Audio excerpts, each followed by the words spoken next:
खाड़ी में बम फट रहे हैं, तेल के कुएं जल रहे हैं, तेल रिफाइनरी मिसाइलों की मार झेल रही है, तेल गलियारों में जहाजों की तबाही रुक नहीं रही है। लेकिन 2 दिनों से ट्रंप ने हमले को होल्ड कर रखा है। ट्रंप ईरान से बहुत अच्छी बात का दावा कर रहे हैं। ट्रंप ईरान पर रहम दिखा रहे हैं।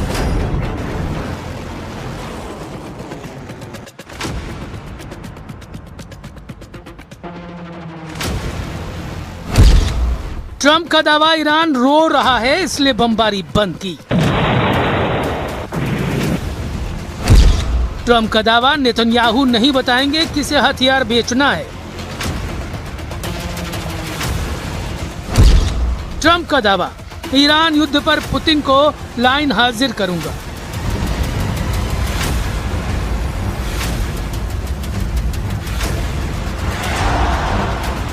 जब सऊदी अरब, जॉर्डन और इराक में ड्रोन हमले हो रहे हैं, जब ईरान समर्थित हुती लड़ाके सऊदी के तेल के कुएं जला रहे हैं, तब ट्रंप का साइलेंट हो जाना क्या बड़े तूफान का सिग्नल है?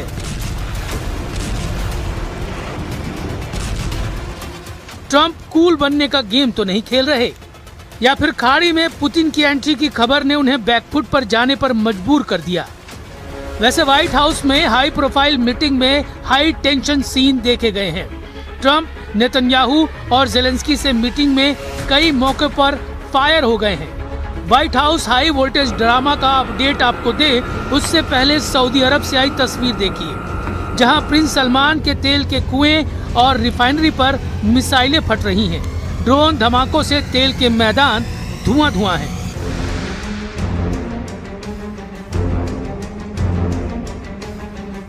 सैटेलाइट तस्वीर में एक धमाका दिख रहा है, लेकिन ऐसे दर्जन भर धमाके हुथी लड़ाकों ने किए हैं। सऊदी अरब के अबकैक तेल प्लांट को हुथी विद्रोहियों ने जला डाला है। लाल सागर के सबसे बड़े एक्सपोर्ट हब यानूब के पास जितने भी तेल सप्लाई साइट हैं, उन्हें हुथी लड़ाके ड्रोन बमों से दहला रहे हैं। हुथी फाइटर्स ने दावा किया कि ये हमले अमन के एयर स्पेस में सऊदी ड्रोन की घुसपैठ के जवाब में किया गया है।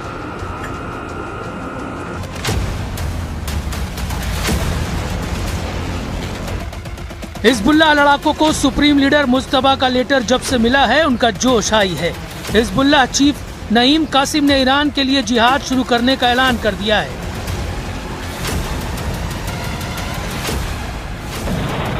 हुथी सेना के युद्ध में तहलका मचाने के बाद ईरान ने हिजबुल्लाह से जिहाद युद्ध शुरू करने का आदेश दिया है। ईरान के सुप्रीम लीडर मुस्तफा खमैनी ने हिजबुल्लाह को पूरा समर्थन देने का ऐलान किया है। उन्होंने कहा है कि अमेरिका और इजराइल के खिलाफ लड़ाई में अब जिहाद और प्रतिरोध ही एकमात्र रास्ता बचा है। मुस्तफा ने धमकी दी है कि जब तक इजराइल लेबनान में हमले पूरी तरह और बिना किसी शर्त के बंद नहीं करता, तब तक अमेरिका से कोई समझौता नहीं हो सकता। मुस्तफा का ये मैसेज ट्रंप के उस बयान के बाद आया है जिसमें उन्होंने ईरान से अच्छी बातचीत का दावा किया है, जबकि ईरान ने बातचीत की कोशिश करने से इनकार किया है। ईरानी विदेश मंत्रालय प्रवक्ता इस्माइल बघाई ने जोर देकर कहा कि ये हमारे डीएनए में नहीं है। ईरान ने ऐलान किया है कि युद्ध कब खत्म होगा अब सुप्रीम लीडर तय करेंगे।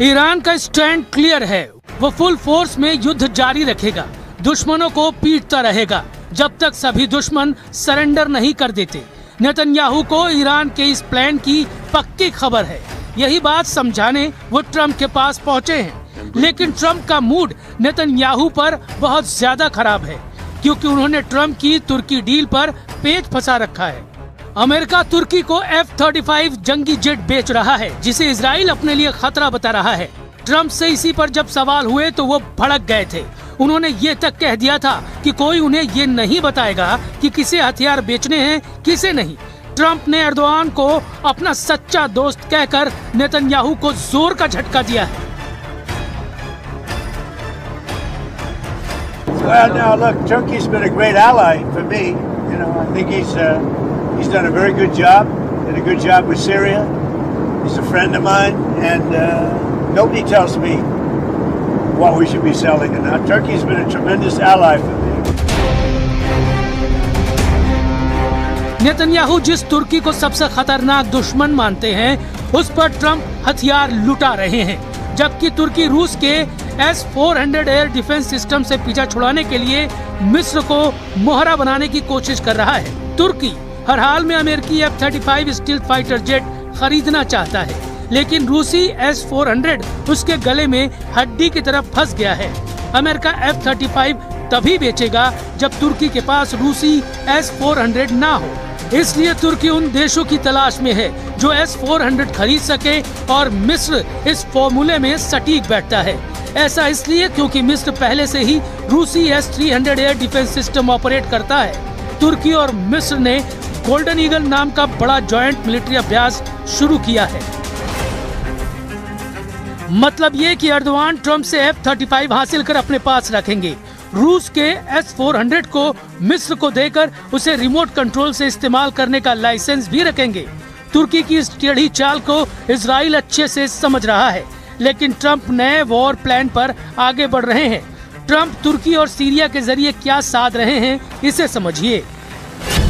ट्रंप एर्दोआन को सेट करने के बाद सीरिया और इजराइल के बीच एक बड़ी डील करवाना चाहते हैं। सीरियाई राष्ट्रपति अहमद अल शरा ने कहा कि इजराइल से सुरक्षा समझौता करके सीरिया किसी भी टकराव से बचना चाहता है। इस वक्त इजराइल का गोलान हाइट्स पर कब्जा है, जो संयुक्त राष्ट्र के हिसाब से अवैध है। वहीं इजराइल ने दक्षिणी सीरिया में कुनेत्रा के पास मिलिट्री पोस्ट बनाई हुई है। साथ में दारा प्रांत में भी उसके ऑपरेशन होते रहे हैं।